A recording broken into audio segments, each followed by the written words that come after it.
Today is, I like to say, today is the 30th day of the third month. And I'm just amazed. Where did it go? This month went by so fast.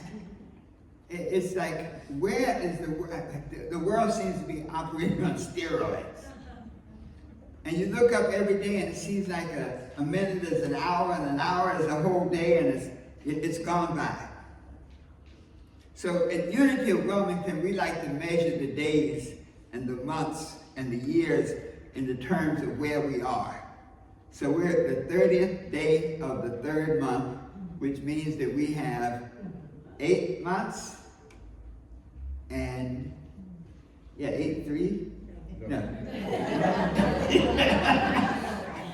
9 months left. I was just testing you. So that means we have 9 months left. 9 months and 1 day. Let's be specific, because as a matter of fact, we have 9 months and a day and a half. So there's still something you can do right now to change it all. So acknowledge our visitors. I didn't get a chance. Who are our visitors? Raise your hand again. Thank you, thank you. Let's give them a big hand. We appreciate it. And be sure to get them a welcome package so we can stay in touch. We have a little sheet to fill out so that you can always be aware of all the good stuff going on here in Unity of Wilmington. Let's get ourselves ready. I was trying to think of a good affirmation today, and we're really heading into the spring of the year, and spring is just that growth period. You see the azaleas blooming outside? My azaleas, it seems like they know when to bloom. They don't care about the calendar. They just bloom. And so I was thinking of an affirmation, and this day makes you feel inspired. So if I say, how do you feel? You say inspired. How do you feel? Inspired. Yeah. Let's try that one more time. I want you to feel like you're ready. How do you feel? Inspired. Beautiful. Now, how do you look? Teresa said, beautiful through and through. That works too. So let's try that. How do you look? Beautiful through and through. Got to get a wiggle with it.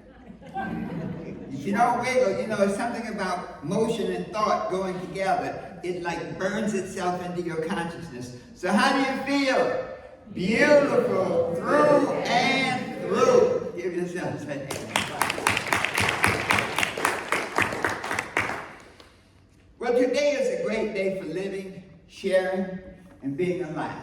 The fact that we're here in this sanctuary means that God has given us the greatest gift of all, the gift of life. When people make their transition, it sometimes brings a sadness to you, but it's always, when you see that, you should give thanks that you're here. Give thanks that you're clear. Give thanks for your health. Because whatever you give thanks for, you get more of. So I'm thankful for good health. Let's say that together. I'm thankful for good health. Now let's let that vibration, that health vibration, just roll through your bodies. Let's try it again. I'm thankful for good health. Woo! Yeah, just cover yourself with it. I love to use the Bible as a source of spiritual principle. I like to tie in the scripture with our lessons, because the Bible is the greatest personal development book ever written. It is a spiritual guidebook that can take you from where you are to where you want to be. So we are spiritual beings having a human experience. And so that puts us into context now, so that the world is really what the world is. But we have the power to interpret it and to choose how we respond to it. And one of the greatest choices we have is that moment we stand at the crossroads and we ask, what's next in my life? Let's say that together. What's next in my life? And that is the great question. That is the crossroads. I think of the great poet, the road less taken. And so many of us, when we get to that fork in the road, we can follow the road that everybody goes down. But when you follow the road that everybody goes down, you get the same thing that everybody gets. So you take the road less traveled.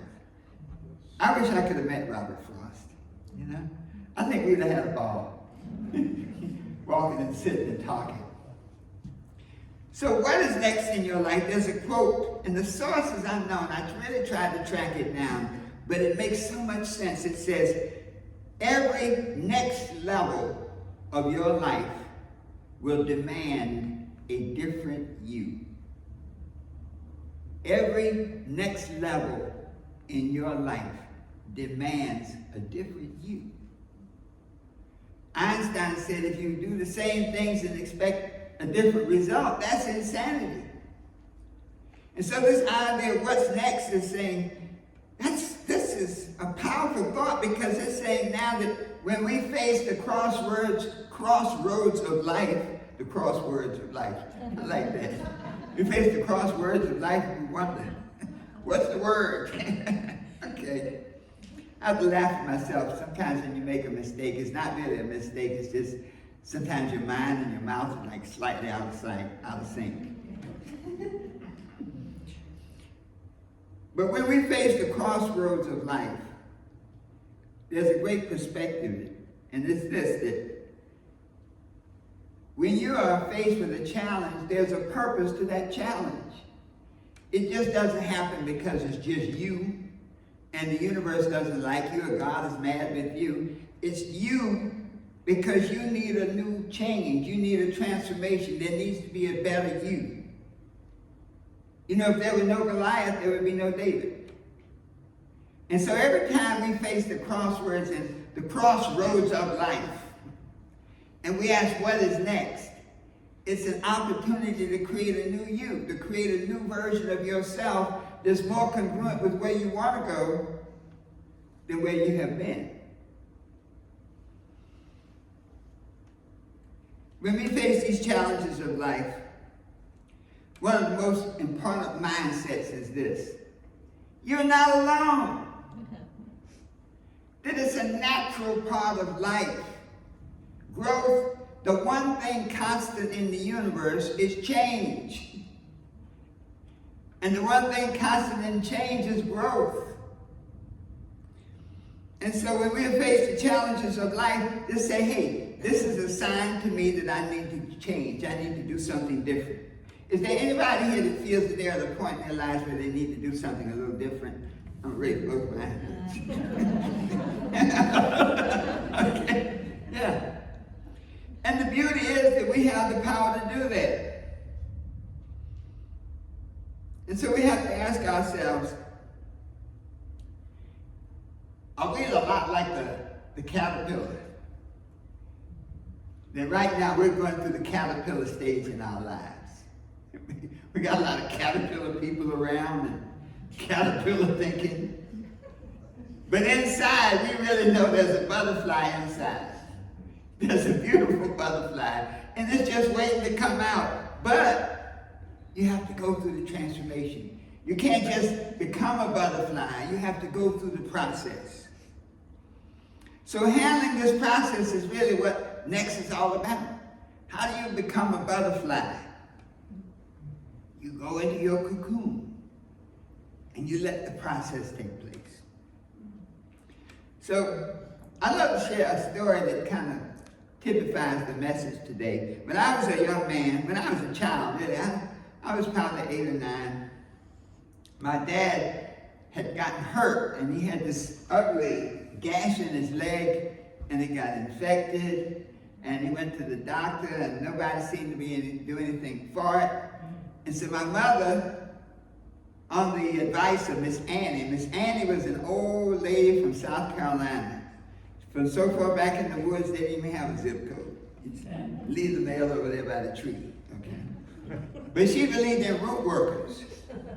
So now I know you young folks say, well, there's a root worker. But the older people know what root workers are people that came from a time they used herbs, and some of them used spells and hocus pocus, whatever. But it was a thing, a lot of people believed that root workers, especially those who had natural abilities, were able to heal. So we're going down to South Carolina. My mother said, we better take Uncle Dranford. And Uncle Dranford was a man who had a lot of talent, but he had one vice. He was a drunk. But he sang beautifully, and he was one who knew how to drive. In the days, this is the era back in the 50s, when segregation was about. So when people of color travel, you better know where you're going. That's what the Green Book, if you ever see the movie The Green Book, because most of the hotels, and it wasn't just the South, all over the country, most of the hotels and restaurants and places to stay were not welcoming. So the Green Book was a book that guided you to places of safety. And so my uncle was one of those guys who drove people to New York, to Philadelphia, to Atlanta, who knew the way. They go down to South Carolina, my dad's all upset, he's driving, and there came a point after the highway, then the dirt road, and then there came a point where the road ran out. You ever been in the country and you get to the point where there's just these two little paths where the wheels go through? And there came to a point where the path ran out. So my dad's about to have a fit, so my mom said, let Dranford drive. By that time, he sobered up, and what could he hear? Anyway, Dranford gets up and he drives a little bit and he stops, and he looks around and observes, and he sees a tree, and he drives toward that tree. And as soon as he gets by that tree, you can see a little path going down the hill to this house by the water. It was by a lake. And there was a lady, a little old black lady, she was like skin like leather, smoking a pipe, but she was a root worker, and my dad told her what the problem was. She went out back and got some of that red clay. And the red clay has some healing properties. Put that red clay on his leg, wrapped it up with brown paper, tied it with white cotton strips. We drove back, and in a week my dad was healed. So the lesson there is that sometimes when you're on that road to what's next, when my dad got to the point of what's next, he had a good sense of saying, I don't know where I am, I'm lost. Let me get help. And that, in your lives, in our lives, if we're at a point where what's next is not obvious, get help. But get help from somebody who knows the way. So Uncle Dranford knew the way. And as we look at our lives and look at what's next, this is the process we go through. When the road that we're comfortable on runs out, this tells us what to do from this point on. When we look back, we think about what thoughts do we need to help us get on the right path. And that was a perfect song, Get on the Right Path. With the Motown, there was a song, Right Track. It was one of those ones, you're on the right track, we're on the right track now. I don't know who did it, but it was a great song, so thank you so much. And so let's look at this. When you're on this point, at this point in life, where you're not quite clear what is next, the one thing you do when you're in a hole, you stop digging.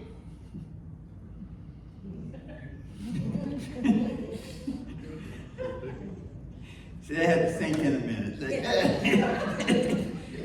A lot of times thoughts are like that. You get it, you're like, yeah, stop digging. That makes a lot of sense.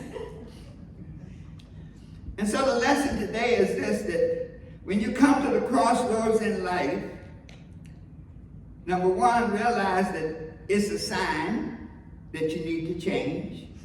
As long as everything is going good, you notice you don't ask questions.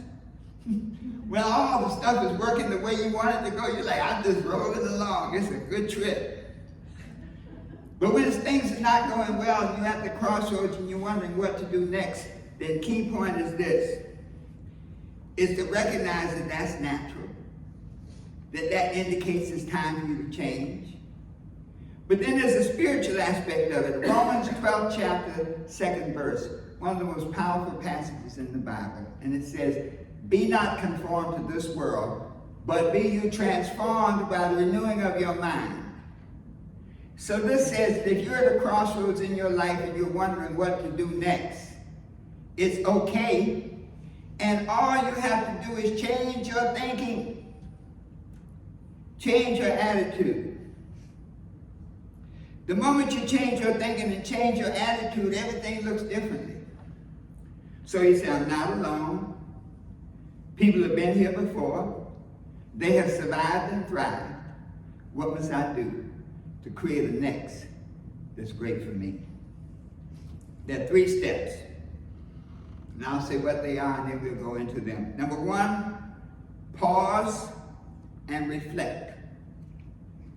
Number 2, explore the possibilities. And number 3, choose a direction and take action.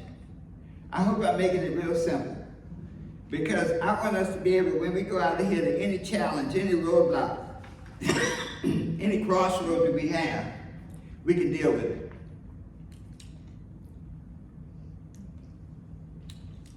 So number 1, pause and reflect. Stop digging. And reflect says, be still and know.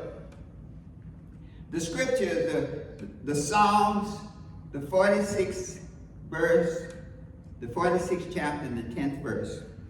And it says, be still and know that I am God. And what the scripture says is that when you stop and listen to that voice, we talk about it, that still voice inside, when we stop and listen to that voice, we will get instruction. Now that requires faith. You know, if you approach meditation believing that it does not work, Charlene, what's it gonna do? It ain't gonna work. But if you approach meditation believing it will work, it works. And so this pause and reflect says to be still and know, to listen now, and to think about what you have to do to go forward. The message of the prodigal son, and each story in the Bible is really about you. I love us to study the Bible from the idea of process and guidance. The prodigal son, which is Luke, the 15th chapter, and the 11th through the 32nd verses. When the prodigal son finds himself in the pig pens of life, there's a statement in chapter 17. He says, he came to himself. And so if you're at a place in your life where you don't want to be, where you definitely don't deserve to be, you come to yourself. That scripture, he came to himself, and what did he say? When he came to himself, he said, in my Father's house, even the servants have food enough and more. So when you come to yourself, you say, my source, God, the Creator, did not intend for me to suffer like this. God intended good stuff for me, good health for me, good relationships for me. And then he said something in verse 18, I will arise and go to my Father. And so this thought now of pause and reflect is to know who you are, to know what you're about, to know what's important to you, to know your values. When you go through this process, I recommend you get a pen and paper, because this is like a business analysis. You know, in business, when stuff doesn't go right, what do? They bring in a consultant and get some analysis. Well, in life, if you want your life to work better, do the same thing. Start writing down what's important to you, what you believe in, what you're all about. What are your values? What do you love doing? What are you good at?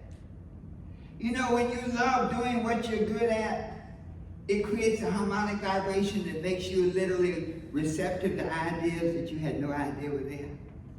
When you see some of the great creators, the people who seem to be on top and having great joy at their creativity, it's because what they're good at is something they love doing. So I know who I am and whose I am. Let's say this, I'll say it and you repeat after me. I know who I am. I know who I am. And whose I am. And whose I am. Because when you're aligned with the source, Nothing is impossible. Number 2, explore the possibilities. When you explore the possibilities, you're literally opening yourself up. And that's why we did our meditation with our hands open. That's a symbol of being open and receptive to the vibrations in the universe. When you explore the possibilities, you look at your strengths, you look at your passions, you look at your talents. You realize that I am a created product of God. I love my affirmations.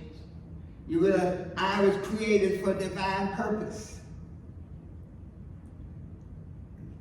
I was created complete. And so if you don't have everything you need and everything you feel you need that you're going through right now, I already have everything I need to get anything I want. Let's say that together. I already have everything I need to get anything I want. Now that's the power. When you affirm that, you see, anything you affirm with feeling, you create the vibration to manifest it. We get beyond that thing of lack and limitation. With that idea of exploring the possibilities, we create a vision of what our life would look like. When we were meditating on next, what do you want next in your life? What are the next thoughts you want to have? Don't you want to have thoughts that are positive, uplifting? What are the next emotions you want to have? You want to have emotions of confidence and love. What's next in your life? You want to have habits that support your vision. What's next in your life? You want to have relationships that make you feel good about yourself. Isn't it beautiful when you come up and somebody just is excited to see you? Remember when you come in and the kids just run and hug you, Cliff? They just run up, grab you around the neck. Man, that's what you want in your relationships. So once you begin to really see that, the vision, you can now go to step 3, which is the tough one. Choose a direction and take action. See, choice is the challenge. You cannot not make a choice. If you choose to do nothing, that's a choice. So choose to do something that supports the vision of what you want to be, do, and have. So that next now is by your design. It's like you have one of those canvases where you paint by the numbers, and you're filling in the picture of what you want to be, what you want to do, and what you want to have. And now, once you make a choice, don't be double-minded. Once you make a choice, there's a great scripture, Ecclesiastes, the 9th chapter, the 10th verse, and it says this: whatsoever your hand findeth to do, do it with all your might. So work at it. Once you make this decision now, work at it. Give it everything you can. Become the master of your thoughts. Keep them focused on your vision. Become the master of your emotions so that you put passion in your life. Become the master of your habits so that nothing is impossible. Become the master of your relationships to make it happen. So these 3 things, these 3 keys to pause and reflect, to explore the possibilities, and to choose a direction and take action will help you deal with next. Will help you create a next that you really want to have. Sometimes the challenge is we're ego thinkers surrounded by chicken friends. That's the challenge. The moment you make a new next for you, everybody doesn't see your next. Most people see your last. And the people closest to you often see the last failure, the last time you said you were going to do it and it didn't happen.